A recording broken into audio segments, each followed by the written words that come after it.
الدرس الخامس: العواقب. حزن الله على خلقه. تكوين 8:5-6. ناقشنا في الدرس الرابع عواقب الخطيئة، كيف تكسر الخطيئة علاقتنا بالله التي كانت متناغمة تماما قبل أن يعصي آدم وحواء الله من خلال الأكل من شجرة معرفة الخير والشر. رأينا كيف تتطلب الخطيئة سفك الدماء لجعل علاقتنا مع الله كاملة مرة أخرى. اليوم سنرى أن خطيئة آدم وحواء لم تكن حدثا لمرة واحدة، بل كانت متكررة، بحيث اختار جميع الناس عبر التاريخ طرقهم الخاصة على خطط الله لنا.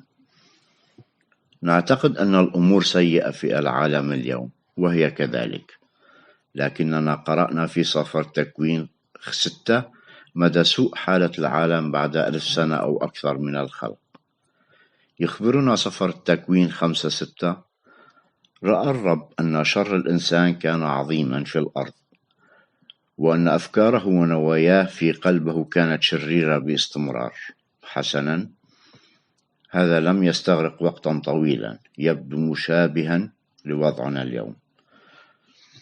هكذا تعمل الخطيئة مع انعدام الأخلاق الشخصية، تتراجع الأخلاق الثقافية أيضا. نرى هذا في العالم من حولنا، في حين يعتقد الكثيرون أنه إذا حاول الناس فقط بجدية أكبر أو أصبحوا أكثر تعليما، فعندئذ يمكننا أن نفعل أفضل، وسوف يصبح عالمنا مكانا أفضل. ومع ذلك فإن الأدلة في العالم من حولنا تروي قصة مختلفة. نرى في سفر تكوين إصحاح 7:6 أن على الله أن يتخذ الإجراءات صارمة ضد الخطيئة الموجودة في قلوب الناس.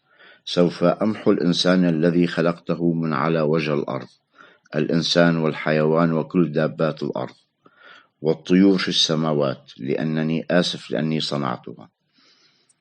الله الذي خلق الناس لشركته رأى الانكسار والكراهية والشر الذي دمر العالم، وكان يشعر بالأسف لأنه صنع البشرية.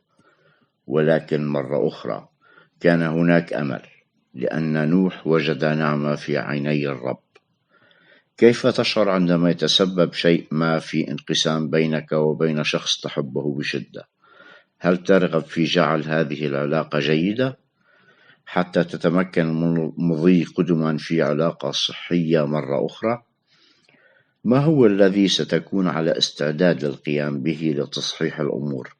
اتخذ الله إجراءات لجعل علاقتنا معه كاملة مرة أخرى. ها نحن على استعداد لقبول هبة الله للخلاص المتاحة للجميع. هل تريد أن تعرف كيف؟